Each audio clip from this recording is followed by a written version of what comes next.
Well, good morning. My name is Jackie Anderson, and I'm an assistant dean at the University of St. Thomas. I'd like to welcome you to our summer online learning series. Thanks for joining us today. Today's session is your immune system game plan, key strategies for top performance with Christina Jax, a nationally recognized food and nutrition expert. It's going to be a great session. But before I introduce Christina, I'd like to give you a chance to mark your calendar for some upcoming sessions. So next week on Thursday, July 30th, we are joined by University of St. Thomas management professor, John McVeigh. He's always a classroom favorite, and he'll be leading a session titled Communicating Ideas for Action. Now, John has taught a proven approach to executive communication for decades, and his approach can be used with anything from strategy to execution tactics. It's going to be a great session. Looking ahead, on Tuesday, August 4th, we have a session titled Stop Complaining, Start Winning with Leo Hoff, who actually teaches in our St. Thomas Executive Program, and Coach Beth Lanier. She's Utah's women's volleyball coach who was named the Pac-12 Coach of the Year. Together, they bring concepts of coaching to teamwork. On Thursday, August 13th, we're joined by University of St. Thomas professor Mo Fahrenstock.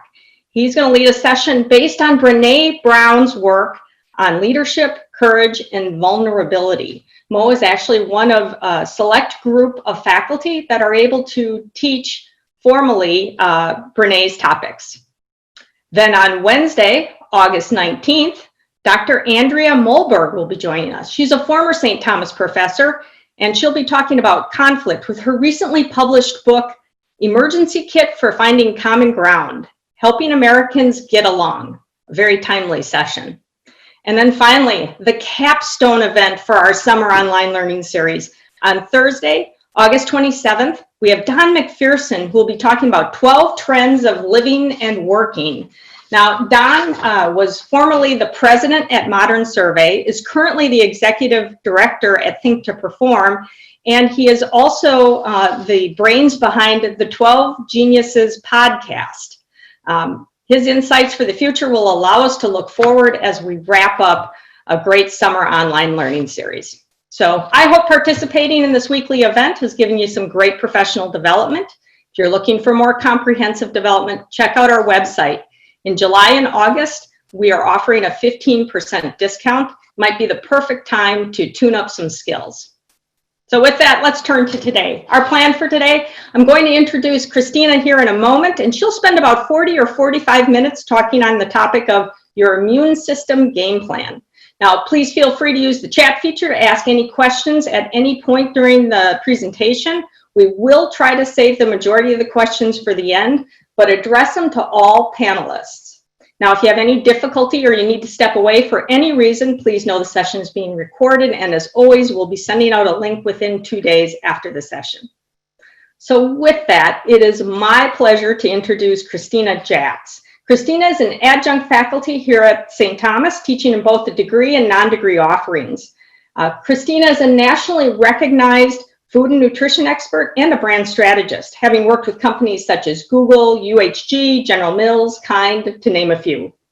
Now, she's been featured at WCCO, on Care 11, and also in Prevention Magazine, and her blog, Nutrition Up, has received rave reviews. Christina is a registered dietitian and has a Master's of Science in Nutrition Education and an undergraduate degree in nutrition as well. I hope you find this session helpful as you arm your immune system for this crazy environment we exist in today. It's my pleasure to welcome my friend and my colleague, Christina Jax. Thank you so much, Jackie. Good morning, everybody. Nice and bright and early. I really appreciate you guys sharing your cup of coffee or tea or whatever you are doing. Maybe you are working out, which is great because we're going to talk about health behaviors that improve your immune system. So maybe you're on the treadmill, who knows? But really grateful to be here, and wanted to show my face for a second before I go over to screen sharing to the PowerPoint. But just like Jackie said, please send your questions because you'll have them as you're going throughout this presentation. So here we go. Let's get the party started. Well, again, thank you, everybody, and thank you for this opportunity to be part of Opus College of Business and the University of St. Thomas. My love and connection with St. Thomas is long, and actually I can talk about that a little bit here on my journey. I'm going to keep it really brief, but I've been fueling fun lives. It's always been my tagline, because why I got into health promotion, prevention, and nutrition is really to help people fuel their most optimal lives. A lot of dietitians work in disease states, and that is powerful work. My goal is to help people not be in those disease states. So I'm trying to help people activate and achieve. I've been doing that since 1997. And I've done a wide variety of things, like Jackie has already said, but really it's the marriage between health behaviors and how to apply that, right? So you can have a lot of knowledge about what makes you healthy, but if you don't have the tools to actually, and the behavioral insights to activate on that, it's just knowledge, right? And as we well know, we've got a lot of knowledge on things that we don't actually activate on. And so my goal is to help not only give you a little bit of knowledge, some of these things are no-brainers that we're going to talk about today, but I want to give you the tools to help you actually activate on them. So that's what A4 Health does. We integrate our expertise in human behavior and health science to personalize, activate, and achieve desired results for both individuals, and then we also work with organizations. All right, so without further ado, though, let's get into the good stuff. So this is a game day huddle, right? We're going to get our plan in place, and we're going to identify some key behaviors that either dive or drive our performance. Every day we have a choice in our health behaviors on things that are either going to energize us or to bring us back down. And I know that throughout the course of the last few months, it's probably been an interesting journey. We're going to talk about habit loops and creating those new loops that we need to do when our whole world is shifted. I'm guessing many people on this webinar are living a very different life than they lived back in February of 2020. And so we might have recognized that, but we might not know how to get ourselves back in the game. And so we're going to talk about that and best strategies to do that. We're going to talk about the latest science on immune health. What really works? What do we need to know more about? And quite frankly, some of you on this call are working in health organizations, and I have worked for CPG companies, food companies. I've also worked in healthcare. And so my passion really is to inspire you to think about how do we help in this next round of health behaviors for people in this new world. So what should we be researching on? And then determine steps that you can take and tools you can apply to improve your immune health and performance. We really are only as energized and performing as the inputs that we put in. And so that's going to be our game plan talk today. So the most overused picture, right? I mean, we have seen this picture used in a wide variety of ways. Somebody picked it, some marketing person picked it in media, and now it's something that has been ingrained in our brain. But this COVID-19 has radically changed our worlds. Some people have looked at it for the better. And so when we talk about immune system and we talk about the pillars of health, I want you to think about some of the things that have improved too, and how can you keep that up as life starts to get busier and change, and maybe we go back to some of our old norms. What are some practices that you've already put in place? Maybe you're getting more sleep. So I know for me, that is my health behavior that I struggle with. So I like to talk about it a lot because I'm decent at the other pillars of health, but not that one. Maybe sleep is something that is improved for you. It's not something that has been really valued in American culture. You know, we're a 24/7, always on with our computers. So sleep has always been like something that we push off to the side. But maybe that's something that COVID-19 has brought more into your universe. Maybe it's brought more time for reflection, meditation, things like yoga. I'm a yoga instructor, and I know that that has been a pillar and a lifesaver for me throughout the stress management of these last few months. But regardless, COVID-19 has radically changed our lives, our health behaviors, our habits, and it also has put a really top priority in people's view of how do I protect myself? You know, if this truly can be a deadly virus, and there are many out there, what are the next ones? What do I need to prepare myself for? Often when we thought about our immune system, we might have thought about, making sure that we don't get colds, or that our, regular seasonal flu isn't as bad so that we can get back in the game. But this has really highlighted the fact that our immune system is the thing that keeps us in a high performance level, not just from bacteria and viruses, but also just from keeping up with the everyday bombardment of our environment. So what is the immune system, right? So I always love the phrase, a good defense wins championships. And we do know that, right? In sports that, obviously you need to score some points, but the defense, if they can't score points on you, ultimately you might win the game, right? You only have to score a little bit. And our body is the same way, right? If we have a good defense, then we are set up and ready to have a great offense, right? We're able to be high performers on an everyday basis. Our immune system protects the body against pathogens, so like COVID-19 and other invaders, right? So we'll talk a little bit about that as well. And sometimes our body does it correctly, so it attacks and inactivates things that enter our body. Our skin's the first line of defense that does that, right? But sometimes it goes awry. And what's interesting about how the immune system works is when certain invaders happen, like COVID-19 or any other virus or bacteria, it can sometimes put into motion, acts like a trigger to autoimmune disease. So this is when there's a malfunction and the immune system, which should attack foreign invaders in the body, actually starts attacking healthy cells, or our cells in the body.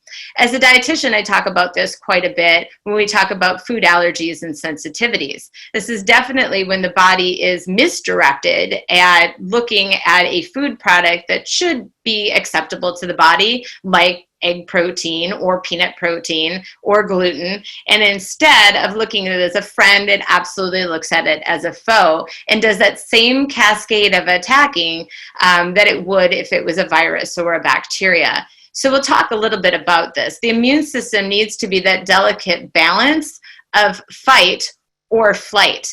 And so keeping our body, here's the fancy word of the morning right off the bat, keeping it in balance or homeostasis is really the goal, right? So we don't want our immune system to be so lazy that it doesn't recognize foreign invaders.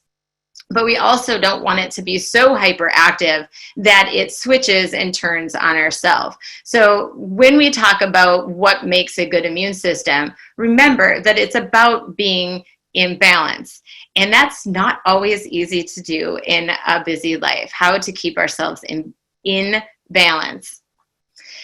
So there's there's actually more, but we're not going to dive super deep into all the levels of how our immune system responds, but there's really two main buckets. So we've got our innate immune system, and this is given to us at birth. This is our first line of defense. We actually get a lot of our immune system antibodies right off the bat from our mothers. So, and then if we are breastfed, we get it out of breast milk as well. So there's a lot of transference of innate and then even adaptive immune building blocks from birth. But we're a bit of a clean slate at first, but we don't come out without any immune response. And over time, our body gets better and better at it.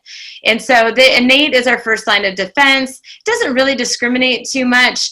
It sees something that looks like a foreign invader and it'll go right after it. And this is great. This is great for the fact that we interact. And this is when people are getting very nervous about pathogens in general, viruses and bacteria. Our body handles those immensely wonderful on an everyday basis. So I try to give people some sense of calm in the fact that if you are not immunosuppressed, so if you have a decently functioning immune system, your body is handling a lot of viruses, bacteria, and throughout the day. So the average person too, I like to talk about this, the average person has about, several, million bacterial cells in their body, and then they also have it in their hair and on their skin. And so our body interacts with these microorganisms and is really good at also figuring out the ones that are our friends and the ones that are our foes. But then we have the adaptive immune response, and that's what we're really trying to work on with COVID-19, right? So when the body, targets specific pathogens and actually builds up a specific memory to that antigen. And that's where vaccines come into. And I'm not going to spend a ton of time talking about how vaccines work, but that's really about creating an adaptive immune response. And so that's why we're trying to get to that place. Many people with COVID-19 are able to build that adaptive immune response with very little symptoms, but some people aren't. And so the science around that is really intriguing to me. Why are some people responding so negatively, even people without comorbidities? And so when we get to that too, understanding sort of the genetic link, because there is a genetic link to how your immune system works, that's going to be really fascinating, because some people are even asymptomatic. So their immune systems just handle this beautifully. It comes in, it goes out, like they really don't. And that can be the nerve-wracking part too, right? Some people are just spreading this around without having any symptoms. So those are the conversations that we're having. But just so that you have a background on what the immune system is, we've got our first line of defense. It doesn't discriminate really. It doesn't build up some sort of memory. It just can look at a pathogen, know that it's incorrect for the body, and then dismantle it. And then we've got adaptive. So that is why you get better and better as you get older on not getting sick from certain viruses and bacteria. I have 2 children who are now teenagers. When they were little, I think I was sick for 2 years because I got all these new buggies that they brought back from daycare that my body had never been exposed to before. So maybe I didn't have them as a kid. And then so I ended up doing that. Have I had those illnesses ever again? No, I haven't. So my body built up an adaptive immune response. So factors that influence our immune system. I often talk about this when I talk about nutrition too. I mean, there's things that we can control when we talk about our metabolism or weight management and things like that. And then there's things that are outside of our control. So factors that are influencing the immune system, they vary, right? There's things that you can't control. You can't control your gender. We can't control our age, even though science is really trying to find the answers to that. But there are some things that we can look into. So when you look holistically at your health, especially as we age, what does your hormonal status look like? There's some things that you can go in to your primary care doctor or specialist and figure out where's my status. Within my business, A4 Health, a lot of times we'll look at people's micronutrient status because not everybody absorbs nutrients in the same way, and we have to sort of alter either dosage or type of those micronutrients.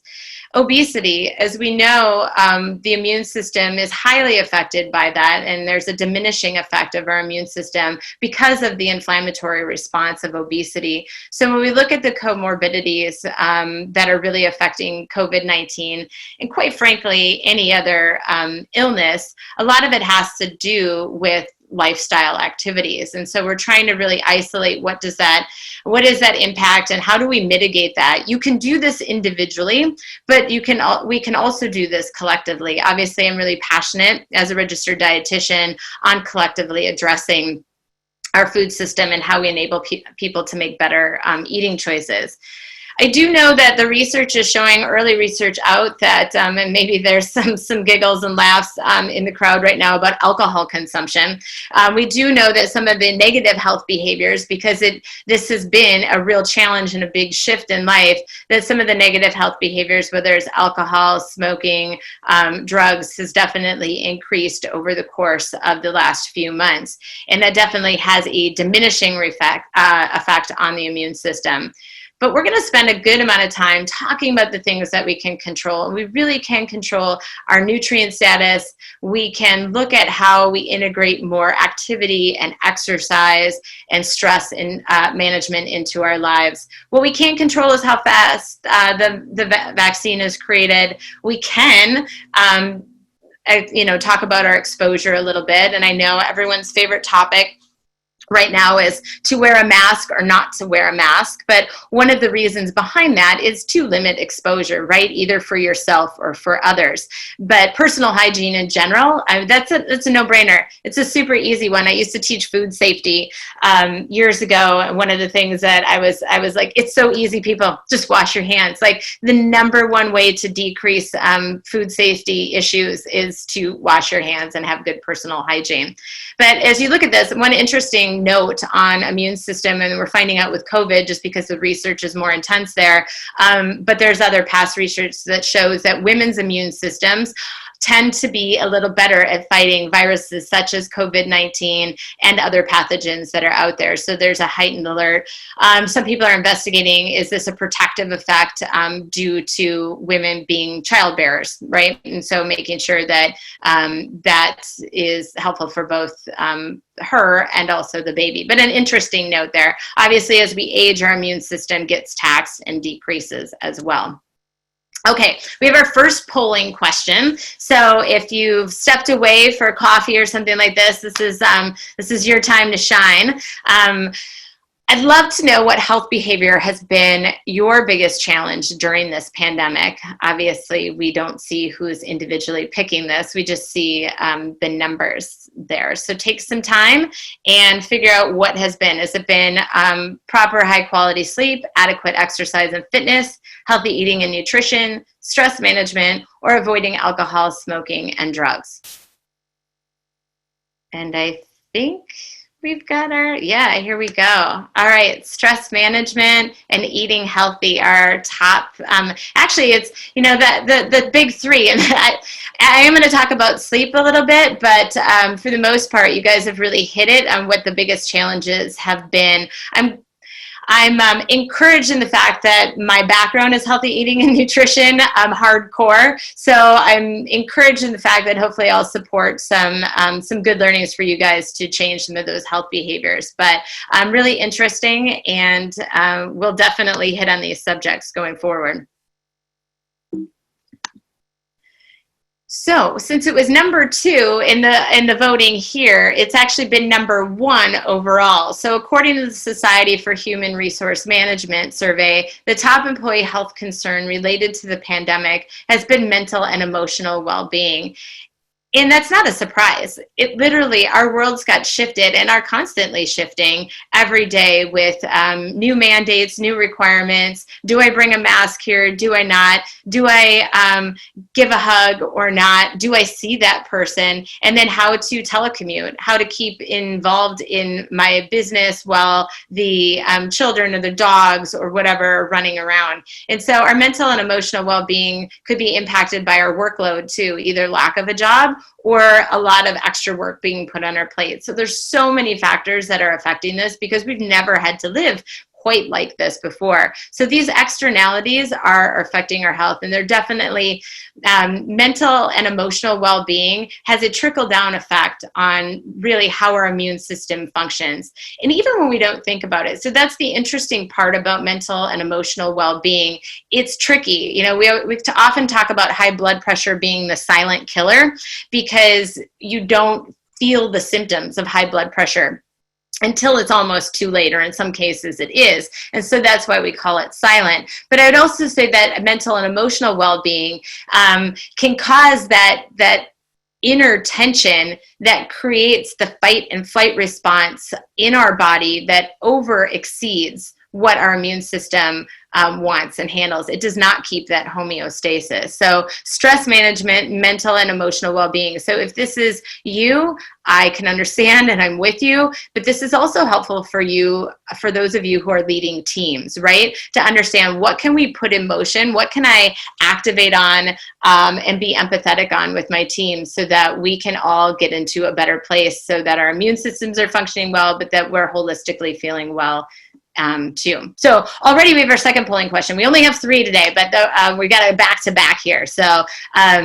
what do you believe is the top factor in supporting a high-functioning immune system? So there's lots of things, right? We've got proper high-quality sleep, adequate exercise and fitness, healthy eating and nutrition, stress management, avoiding alcohol, smoking, and drugs, and then proper hygiene. So what do you think is the top factor in supporting a high-functioning immune system? All right.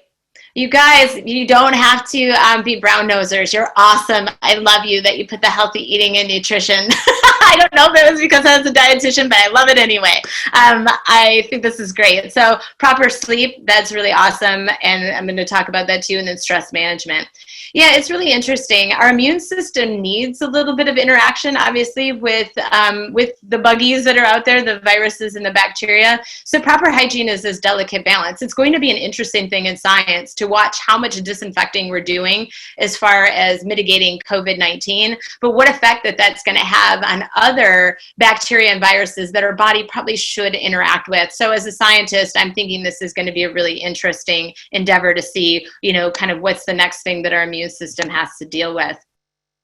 So we voted on that heavily, which is great. And it was a little bit of a trick question, but I'll get there.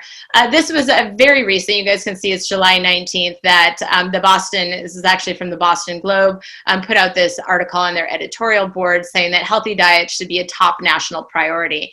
It really has only illuminated the weakness in public health. And I do love this quote: "Those most at risk for most serious outcomes of COVID-19, including hospitalization and death, are people afflicted by diet-related chronic diseases, so obesity, type 2 diabetes, and cardiovascular disease. The interrelationships between chronic diseases, COVID-19, and social determinants of health emphasize the critical importance of improving dietary patterns." And as a dietitian, we have an opportunity here because the Dietary Guideline for American Committee is meeting right now. So they do it every 5 years, and 2020 to 2025 needs to be published soon. But with COVID-19, it's really elevating that we're only as good as the foundations that we put in health. So why it's great to talk about mass. These are things that mitigate something that's already out there, right? So if our bodies are strong enough to handle some of this and we decrease the amount of people that are in these comorbidity states, we're going to be better at more pandemics that will be around the corner. This is only the start, right? So I am thrilled with the fact that this is highlighting something that we need to have a fair and equitable food system and give people the tools to have access. And so if you are in employee wellness or you've got a voice within your organization, I cannot tell you how important this is to help your teams, because there was a study that was done a long time ago that found that people found it harder to eat a healthy diet than to do their taxes. And I would probably agree that that's true, since we've got some nice tools to use for doing taxes, but we need to foundationally help support people in healthy diets and give incentives if we've got that ability to do it within organizations and in the government to make that happen. But this isn't the most important thing. So it was a tricky question because it really is synergistically working together. All of the factors, really these pillars of health. And take a moment to think about what you're really doing great on and maybe what you're not doing so great on. So when we talk about the foundations or the building blocks of your immune system is built really on protein, right? So antibodies are made of proteins. And so when we eat high quality protein, that's going to support building, literally the building blocks of our immune system. We find in cultures that are in food deprived states or people who are food insecure, which there are more and more of those in America as our economy is shifting, that the immune system is highly affected, because if you don't have the building blocks, including vitamins and minerals that support in other mechanisms that are required for the immune system, you literally, it's like trying to build a brick wall without the bricks, right? So we do know that food and healthy food is foundational. But we also know, I've kind of got the exercise over here. So is yoga, which is also near and dear to my heart. But cardiovascular exercise is important, but also any sort of movement that helps with stress management as well. So exercise works in helping with stress management. We know that it releases endorphins. These are things that are feel-good chemicals in our body, and they decrease insulin resistance. So these things that trigger inflammation in our body. So oftentimes with exercise, when you're looking at, is exercise supportive or not supportive, In essence, any movement that you're doing is supportive of general health, right? It also helps with your bones and flexibility and not hurting quite as much when you get out of bed in the morning. The bottom picture here is obviously wash your hands and get a good night's sleep. Personal hygiene and sleep is important, but I'm going to really spend a little bit of time talking about inflammatory factors. So what really supports an immune system is giving it building blocks, but also helping it not be over aggravated, right? So when we have a really inflamed body, when we're sending so many different things at it, whether it's stress hormones or smoking or alcohol, which is also toxic to the body, it is sending out these triggers, these inflammatory triggers that make our immune systems over-respond and can lead to chronic disease. An over-responding immune system is also not as adept at handling other invaders that come in that it should be spending its time on, like things like COVID-19. So here's a little self-eval. You guys will have access to the slides, so you don't have to spend a ton of time on this. But, here are some signs of a weak immune system that you might be ignoring. Now, there's many reasons here, but I think these are some adequate ones to help you evaluate. So you can take a second to look at that. As a dietitian, there are many that are here. Our body's digestive tract is really good at letting us know if we're out of alignment. And then also other indicators like high blood sugar and high blood pressure. Okay, so there's your little self-eval. If you've got a lot of boxes checked there, we know that our immune system may not be functioning where we want it to be. So let's get into one of the pillars of health, and one that I think it was 43% of you noted to be probably the most important factor in building an immune system. It certainly does all work together. We're going to talk about nutrition in a general sense, but we're also going to talk about the microbiome a little bit. As a dietitian, I will definitely tell you there is never a one size fits all. It's one size fits one when it comes to nutrition, which makes my job both exciting and sometimes like putting together a puzzle. The body is a biochemical reaction, right? And how your body takes in certain nutrients and even additives and preservatives is going to be entirely different than someone else. And so when we think about nutrition, one of the things that I tell people, I've had people say things over the years that like, well, when I eat oranges, I get heartburn. I feel really bad. I don't feel good when I eat oranges, but they're so healthy. So I just keep eating them. And I say, well, you know what? Oranges might be amazing. They're high in vitamin C, they've got fiber, they've got phytonutrients. You're right, they're amazing, but they're not amazing for you. So if your body is telling you, like, I don't feel good when I eat something, even if it's put on the healthy chart, that doesn't necessarily mean it's healthy for you. And so keep that in mind when we talk about building our immune system. We don't want to give things to our body that make it angry and irritated and inflamed, right?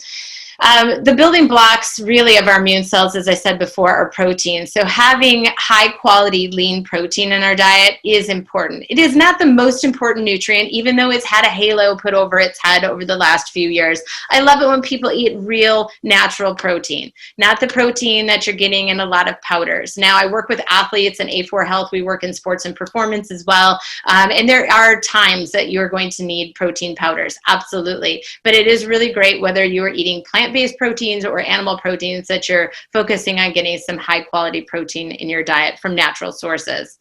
Malnutrition decreases immune cells and the response, and this is even true in food insecure situations. So if you work for an organization or you are yourself in that situation, food insecurity absolutely plays a role in immune health, because you're usually eating highly processed foods in a lot of cases if you're food insecure, and it also puts a toll on your immune system responding to chemicals and additives that are in those processed foods that your body may not recognize.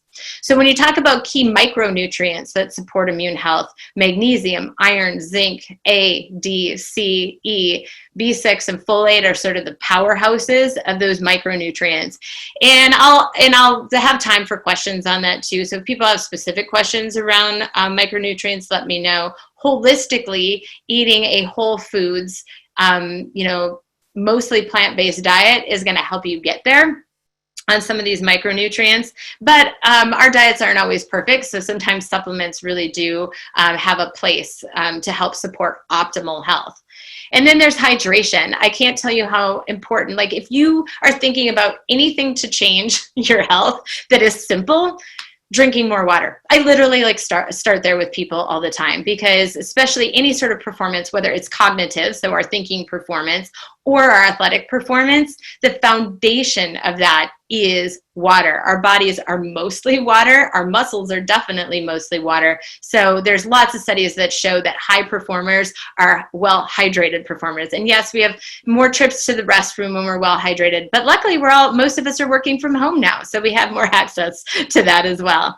I'm a huge fan in general for holistic health, but also for immune health on whole foods, especially eating as many plants as you can.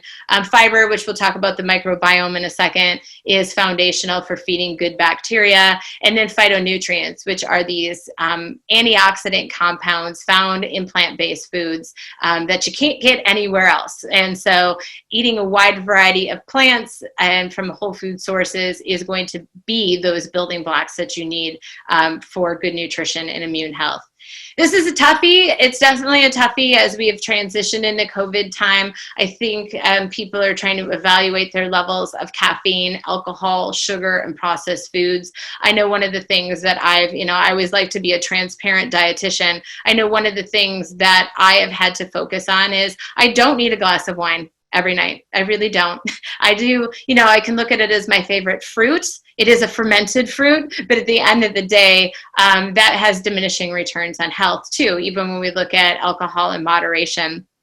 These are things that our immune system really taxes them. And it also interrupts our sleep. Remember, everything's synergistic, right? So when we do a lot of caffeine, alcohol, sugar, and processed foods, it also interrupts our sleep, which is another pillar of immune health.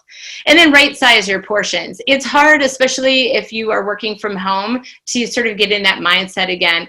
One of the things that I challenge is make sure that you're looking at your portions again, and what did you eat when you were in an office setting? And if you're not in an office setting anymore, how do you sort of get back to what those portion size looked like when you were maybe in the employee cafeteria? So again, gut health. I mean, this is a huge stat here. 70% of our immune system is located in our gut. That's humongous. So if we have a healthy gut, we will have a much better functioning immune system. And when we take in a lot of processed foods, when we're taking a lot of medications or antibiotics, that really helps the bad bacteria grow. So those ones that don't contribute to our health and our immune system, and does not support our good bacteria, which helps our immune system. So there's lots of stats there, but definitely our gut health also interacts with our mood, so our mental and emotional health as well. And a lot of times people talk about our gut as honestly like our second brain. One of the big things this is my quote all the time, that digestion shouldn't hurt. If it does chronically, it is your body trying to send you a message, and a very powerful one. Yes, people get stomach aches here and there. We eat something bad or whatever, but chronically having stomach or digestive issues means your body's trying to tell you something. And when we work with clients, it is about uncovering that puzzle piece and finding out what is that trigger or that thing that is taking down your health. So even though oranges might be great for everyone, they might not be great for you. But here's some generals on the happy gut do's that are going to support your immune system. A diet with natural plant fibers. So actually eating a pepper, right? Not just having synthetic fibers that are put in a bar, right? So really these natural plant fibers are the food for the good bacteria in our body. So making sure that we try to start our day maybe with a bowl full of berries, right? That's a really easy and tasty way to get some more fiber in our diet, or a handful of nuts and seeds for our desk side snack. Whole and processed foods, include fermented foods in our diet. Again, they've got the good for you bacteria. You can consider probiotics, but we could spend a whole session talking about how the science isn't quite there. I would say for the most part, probiotics don't diminish your health if taken in moderation, but we don't know specifically the right blend, the right amount, and how our guts are really holding on to these probiotics that are taken orally. And that's currently the main, method of administering probiotics at this point. We do know that they're powerful. We just don't know if our method and our approach is the one that's contributing to health holistically right now. Limit sugar, high-fat foods, lower stress hormones. That's, again, going back into the stress management is going to help with our gut health. Sugar and fat tends to feed the bad bacteria. And again, we can't always help our use of antibiotics because when you're sick, you're sick. And I would definitely say I resisted as much as I can. I had pneumonia in February, so I definitely had to take antibiotics. And then I know I have to build up my gut health again. You're not completely starting from scratch, but you are starting again where you have to get back into eating your fibrous foods. I do take probiotics at that time just to get my gut health, try to get it back up to speed, and then also fermented foods. So recognize food allergies or sensitivities. Those are going to wreak havoc on gut health. So if you're consistently eating something that is upsetting your digestive tract, it is causing inflammation, and inflammation is great for bad bacteria and it's terrible for good bacteria, and it can lead to leaky gut, which also can contribute to your immune system having to deal with particles that it's not used to from your gut. So micronutrients, looking at micronutrient levels, there's a lot of research out there, and there's a lot of people trying to sell you supplements right now to increase your immune health. And not all of it is founded in science quite yet. I would say that, our diets aren't always adequate to achieve those preventative levels, so that optimal health. And again, this is something that when you work with a health practitioner such as a dietitian, you're going to vet some of those things out. I have a lot of osteoporosis in my family, so I know that we're not good in my family at taking in, calcium and absorbing calcium. So I've really had to work on that over the years and modify my diet to help myself be a better absorber. And then 9 out of 10 Americans do not get enough vitamin D. So if I had to say the one supplement that supports immune health, now we're going back and forth on how vital it is for immune health, but we do know that it supports it. And with 9 out of 10 Americans not getting enough vitamin D, it is one that I do highly recommend people consider taking. You can get your vitamin D levels checked. You can also get micronutrient levels checked. We use micronutrient testing at A4 Health, but you can also go to your doctor, especially for vitamin D testing.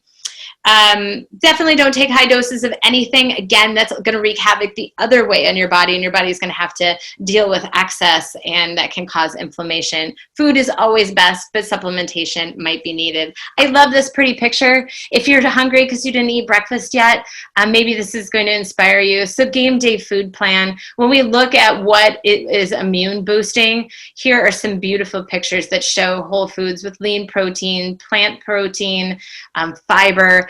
And, this shouldn't be overwhelming. And that's what I tell people about nutrition. I was just talking to one of my fellow colleagues at St. Thomas, talking about just eating at least getting yourself to a place that you're eating one healthy meal in a day, right? So if the rest of the day goes awry, what meal could you pick that is just nailing it on sort of the tenets of good nutrition to support? And really that can honestly make a difference too. So we've got that going. And then we've got sleep. Okay. So sleep is essential. It makes, without sufficient sleep, your body makes fewer cytokines, which are the type of protein that targets infection and inflammation. This is my pillar of health that I need to work on. As Americans, only 1 in 10 consider sleep to be a top priority over fitness, work, hobbies, and social life. I'm going to raise my hand and say, dang, that has been me. But sleep deprivation can cause you to lose 11 days of productivity. And we do know that, again, foundationally, our body is building and growing immunity as we sleep and we're in that restorative state. So hopefully it looks like from the small survey that we had that some of you are maybe getting better sleep, maybe with less commuting or less going places in general. So keep that positive health behavior up. It's super important. And, people love charts, like where should I be hitting at? Adults, it's really between 7 and 9 hours, older adults between 7 and 8, but you can see how sleep protects against even the common cold in a significant way when you're getting over 7 hours of sleep. So it has been my challenge, and I've created new habit loops to help myself get there, that's for sure. And then exercise. There's some conflicting science around exercise. We do know that exercise in moderation, T cells are the cells that attack bacteria and virus, and at moderation, exercise increases the number of those T cells and the aggressiveness of these immunity cells. So what does moderation mean? Well, daily, anywhere up to maybe 2 hours, but again, this research is pretty conflicting. But when they did look at high-level athletes, so people who are working out, doing ultra marathons and things like that, that's when there's a risk of especially upper respiratory tract infections, which is similar to COVID-19. But this, again, is in sort of these ultra and elite athletes. Most of us benefit from the type of activity that we're doing on a daily basis. I encourage people to work out at least 5 days a week and be active at least an hour within those 5 days a week, especially with cardiovascular and strength training. And then stress management. While a little bit of stress is really supportive for our immune health, it gets us into that fighting mechanism, and it helps us see a foreign invader. Chronic stress is what we're talking about. It impacts sleep, decreases metabolism, it decreases our energy to exercise. It does increase cravings too. So remember how this is all synergistic. When we're in a stressed out state, we tend to crave sugar, salt, fat. Sometimes it can actually lead to low appetite too, and really low levels of nutrient intake. So with stress management, I think that this, for an individual and as an organization, this is really the crux of what we need to do. It really is the epicenter for many other determinants of health. So in any way that your organization can effectively work on that, I think it's vital. I know for me, my yoga instructor life has really increased. People are very much into finding simple, easy ways to decrease their stress and their activity. So I'm going to wrap up here with before we do questions, on the tool that you can really use. And some of you have heard about habit loops before, but we all have them, right? We all have these cues in the universe, whether it's a certain time of day or a location or the friends that we're hanging out with, that get us to do certain behaviors, right? I remember when my kids were little, and I would put them down for a nap at 3 o'clock in the afternoon. That was the cue that I was going to do my routine, and that was going to watch one of my favorite shows and probably have a not so good for me snack, right? That was, sort of what I put in play as my reward. And then those loops continue. But what you want to do is think about 1 or 2 behaviors you want to change to support your immune health. And what is that cue? Maybe it's hunger, maybe it's stress, maybe it's fatigue. And then what is a routine that you typically did to compensate that you could put a new routine in there for? So for me, to decrease my wine consumption, my cue is end of the day, time to relax. The new routine that I've put in is not wine every day, but either kombucha, I've got some fun flavors so it doesn't seem boring and blah, or some really cool iced teas, because I really like iced tea too. And then I sit on my deck and I do that same reward mechanism, but it just is a different routine that's put in there. Takes at least 30 days for this to become a new habit loop. But as you nail some of those, then you can add more behaviors. And these are, when you think about your different cues, your times, your locations, even your preceding events, how can you put a new routine in there, right? I love it when we think about working from home now. Our location isn't our office, but how can we put in some of our good behaviors at home that we used to have at the office?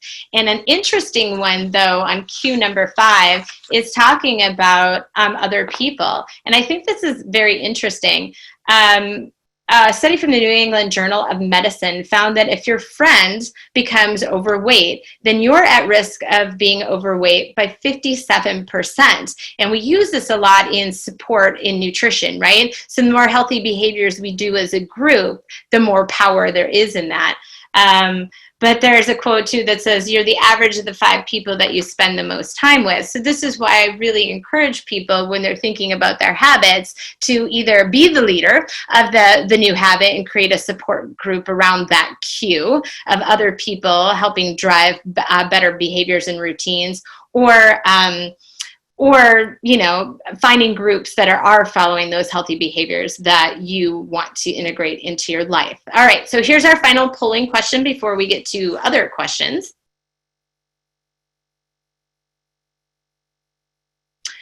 So what area of health would you like to support more as a leader or have support with from your employer? I think this is really valuable information as our lives are changing.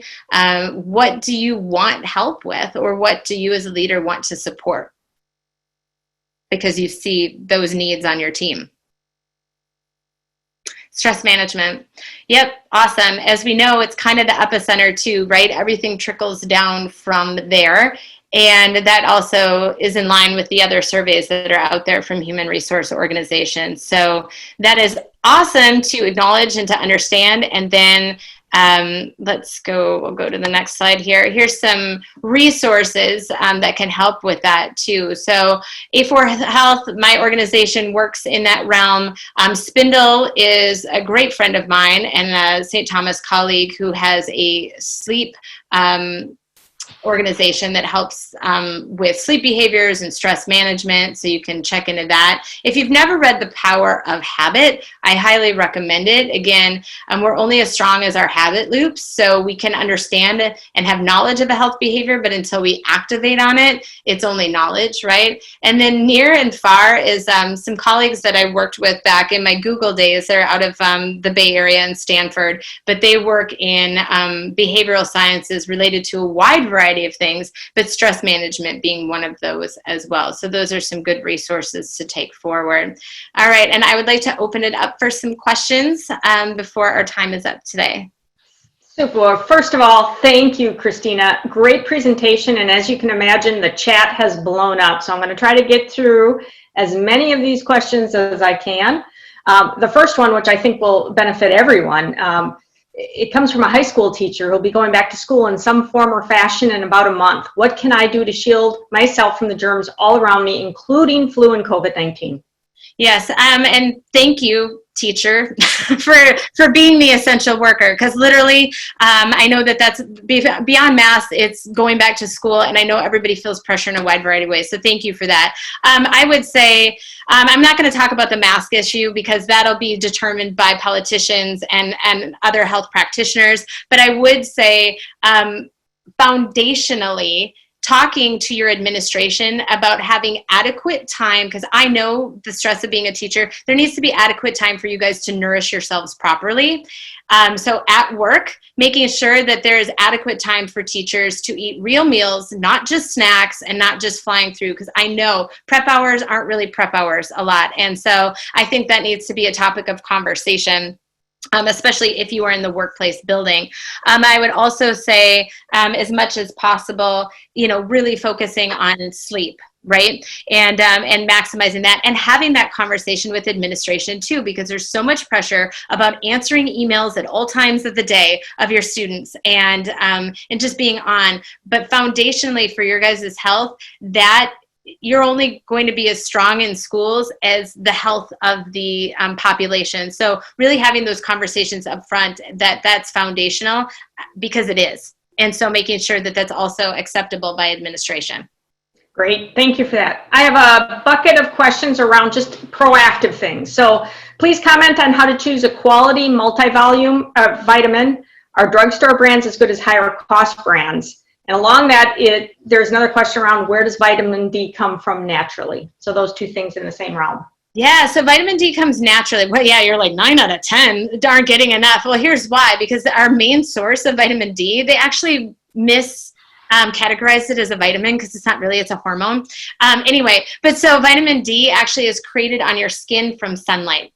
So we live in Minnesota, but even, 9 out of 10 Americans, so we're not getting enough sunlight. We're also told to wear sunscreen, right? Because we're worrying about skin cancer. So all in all, we're supposed to get, fair-skinned people should get about 10 to 15 minutes of sunlight a day to have adequate vitamin D. And then people of darker skin, anywhere between a half hour and 45 minutes. People are not getting that. The other place you can get it is from fish oil.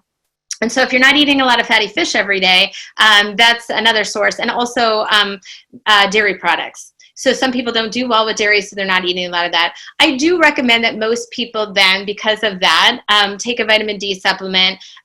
In the moderate level is about 1,000 IUs, that's the equivalent, about 5 days a week. And that's what I take. But again, have your vitamin D levels checked. I think it's a pretty inexpensive test. Or if you already know, I don't meet any of that criteria, then you're probably at a place where you could take it. As far as supplements in general, the absorption of any supplement is only between 20 and 40%. So whether it's a drugstore brand or a higher end brand, you're not getting 100% absorption of it. What I would say is just make sure that you keep it in a moderate level, because again, the wear and tear on your body of taking high levels of stuff, unless it's prescribed by a dietitian or a doctor, does more harm than good.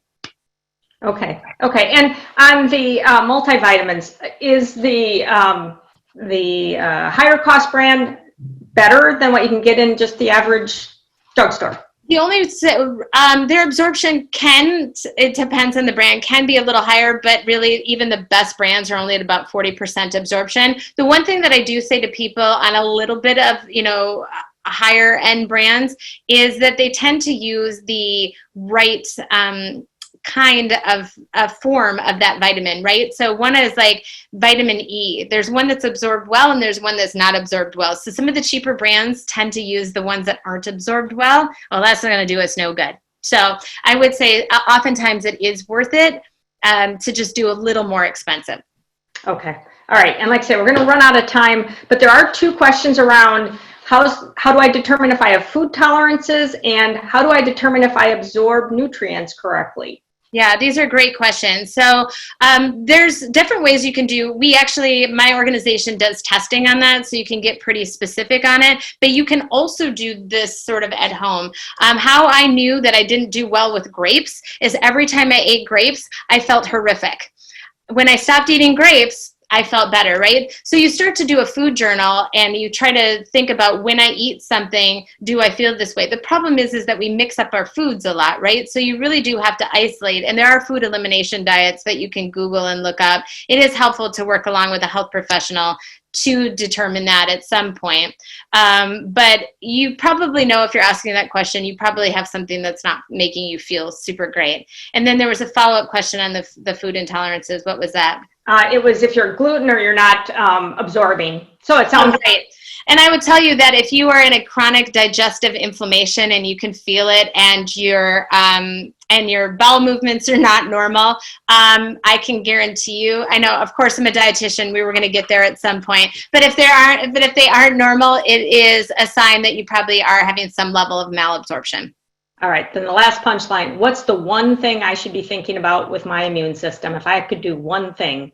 Yeah, if you could do one thing, it's actually acknowledging, start there. Acknowledge the health behaviors that I should change. Then pick one. Pick one, because you're going to start feeling that sense of achievement that, oh my gosh, I am now drinking more water or whatever. And I would say drink more water at the end of the day. These are easy ones because they're health behaviors you can add in there. Drink more water and get more sleep. Fabulous. Well, Christina, I can't thank you enough for joining us today. It was a great presentation. For everyone out there, if you had to step away or you want to watch this again, we're going to be sending out the recorded link in the next few days. Also, remember, we are discounting classes through July and August, 15% if you want to take one of our full courses. So I hope you all enjoyed today's session. Please join us next week on Thursday, July 30th, with University of St. Thomas Management Professor John McVeigh, talking about effectively communicating ideas for action. Thank you again. Stay safe, stay well. I hope we see you next week.